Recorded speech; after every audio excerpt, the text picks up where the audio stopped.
गौतम बुद्ध से जाने कैसे बने बुद्धिमान और वास्तव में कौन है बुद्धिमान। महात्मा गौतम बुद्ध के जीवन से जुड़ी ऐसी एक नहीं बल्कि कई कहानियां हैं जिससे कई समस्याओं का हल मिलता है। इन्हीं में एक है बुद्धिमान होने की परिभाषा। बुद्धिमान की परिभाषा और इसका सही अर्थ महात्मा बुद्ध के जीवन से जुड़ी एक कहानी पर आधारित है।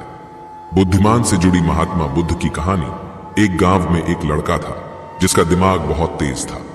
उसकी यह खासियत थी कि वह किसी भी चीज को बहुत ही आसानी और कम समय में सीख लेता था, जबकि उसी चीज को सीखने और समझने के लिए अन्य लोगों को काफी समय लग जाता था।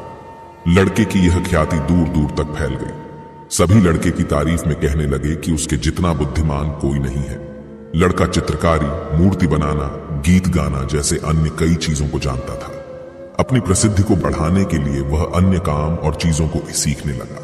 इस तरह से उसे अपनी बुद्धिमत्ता पर अहंकार हो गया, क्योंकि वह साधारण व्यक्ति होकर कई असाधारण काम भी आसानी से करने लगा था।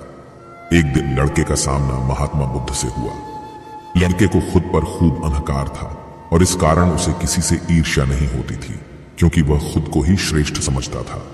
लेकिन पहली बार उसे महात्मा बुद्ध को देख ईर्ष्या हुई और वह अपनी तुलना बुद्ध के साथ करने लगता है। वह देखता है कि बुद्ध के पास भिक्षा मांगने के लिए एक कटोरा है और उसके पास अपार धन। बुद्ध ने साधारण वस्त्र धारण किए थे और उसके वस्त्र कीमती थे। बुद्ध नंगे पैर थे और वह नंगे पांव जमीन पर पैर भी नहीं रखता था।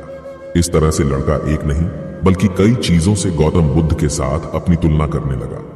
हर चीज से तुलना करने के बाद वह मन ही मन सोचता है कि आखिर मैं इस भिक्षु के साथ अपनी तुलना क्यों कर रहा हूं, जबकि इसका और मेरा जीवन बिल्कुल अलग है। वहां मौजूद सभी लोग महात्मा बुद्ध का सम्मान कर रहे थे।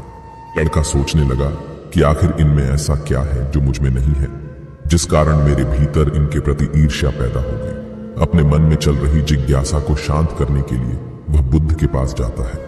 वास्तव में कौन है बुद्धिमान? बुद्ध के पास जाकर वह कहता है, मैं इस गांव का सबसे बुद्धिमान व्यक्ति हूं और आप अपने आसपास जो भी देख रहे हैं मैं वह सब करना जानता हूं। मैं किसी भी कार्य को बहुत कम समय में सीख लेता हूं, इसलिए सभी लोग मेरा सम्मान करते हैं। लेकिन फिर भी आपको देख मेरे भीतर ईर्ष्या पैदा हो गई। इसलिए मैं जानना चाहता हूं कि आपकी उपलब्धि क्या है।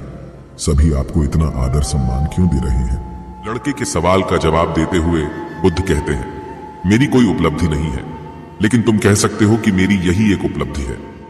बुद्ध लड़के से पूछते हैं, क्या तुम्हें निंदा अच्छी लगती है? लड़का कहता है कि भला किसे निंदा अच्छी लग सकती है। बुद्ध कहते हैं कि जो तुम्हें अच्छा और बुरा लगता है, मैं इनसे भी ऊपर हूं।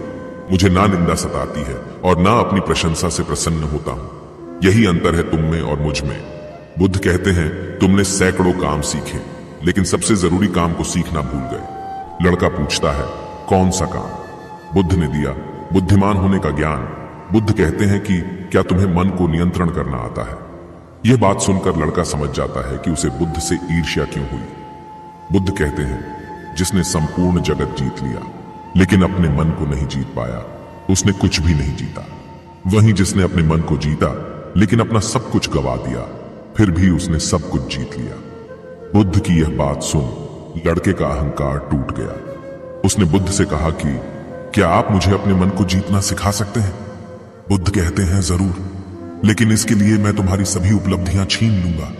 लड़का कहता है, मैं तैयार हूं। इसके बाद से ही लड़का ध्यान लगाने लगता है, क्योंकि ध्यान से ही मन को वश में किया जा सकता है।